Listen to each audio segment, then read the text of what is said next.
Salam dostlar, sizden xahişim budur ki bu videoya sona kadar bakın ve inandırım ki bu videoya baksanız yaxınlarınızdan, doğmalarınızdan, uşaqlarınızdan kiminsə həyatını xilas edə bilərsiniz, sağlamlığını xilas edə bilərsiniz. Məsələn ondadır ki bu yaxınlarda mənim kiçik nəvəm çox belə böyük bir öskürəyə mübtəla olmuşdu. Çox belə bəlkə öskürürdü və biraz da zəifdir. İnandırım sizi ki öskürək o qədər güclü olurdu, uşaq az qalırdı boğular. Yəni gecə yatdığı yerdə dərdən tuturdu, durub qasıb su gətirirlər, kürəyini oxalayırdılar, bir təhər uşağı özünə gətirirdilər. Yəni bundan sonra daha həkim qalmadı, harada bir bahalı həkim var, harada bir bahalı dərmanlar var. Nə qədər elədiksə xeyir olmadı. Heç bir dəyişiklik, heç bir irəlilişə nail olmadı.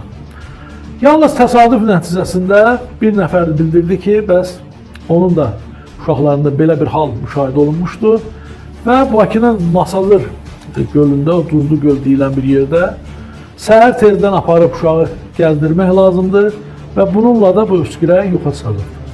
Həkimlərin verdiyi diaqnoza görə bu el dilində deyilən göy öskürəkdir. Yəni bunun da müalicəsi yoxdur. Yəni o Türkiyə çarə yolu ilə də soruşduq elədik. Dedilər ki, bunu ancaq hansısa göy qarğa tutmaq lazımdır, onun suyunu qaynadıb çizdirmək lazımdır və s. Və indi kimdə şəhərdə gedib göy qarğa axtaran, tutan, qaynadan, nəsə onu boş verdik.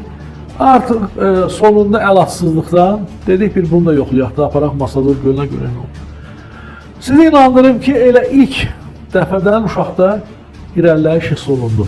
Deməli orada olanlar bilir, olmayanlar üçün çünki müəyyən bir məsafə orada deməli bilirsiniz də hasarı alınıb, setkaya alınıbdır.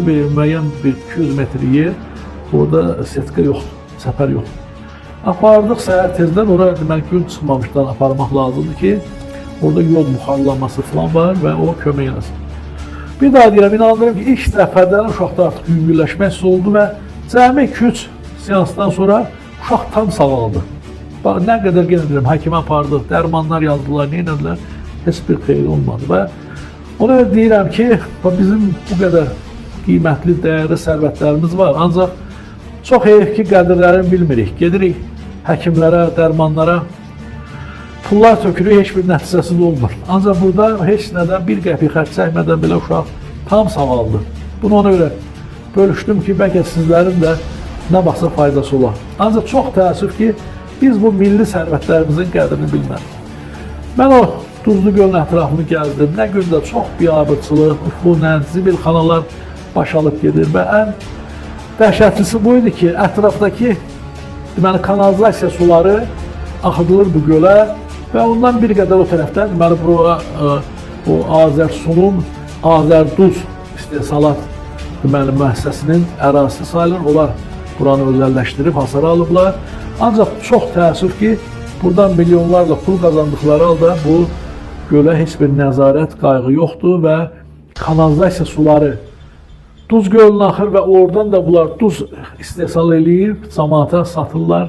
Bu zəhərli, çirkablı duzu insanlarımıza yedizdirirlər ki, bəlkə də bugün Azərbaycanda bu qədər xəstəliklərin artmasında ən başlıca mənbələrdən biri də həmən Masazırdakı Duz gölündən çıxarılan duzdur.